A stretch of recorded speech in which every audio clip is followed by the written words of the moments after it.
ఈ వాక్యం వింటున్న తమ్ముడు చెల్లి, నిరీక్షించడానికి ఆధారం లేదు.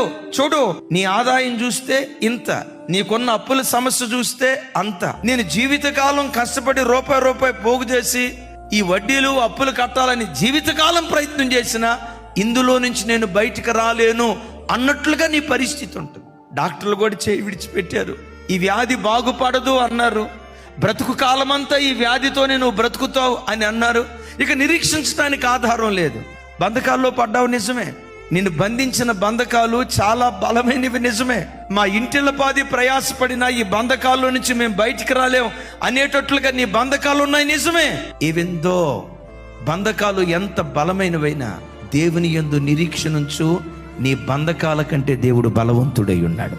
బంధకాలలో పడి ఉండి కూడా నువ్వు దేవుని పట్ల నిరీక్షణ ఉంచితే రెండంతల మేలు నేడే నీ బ్రతుకులో నా దేవుడు చేయునుగాక.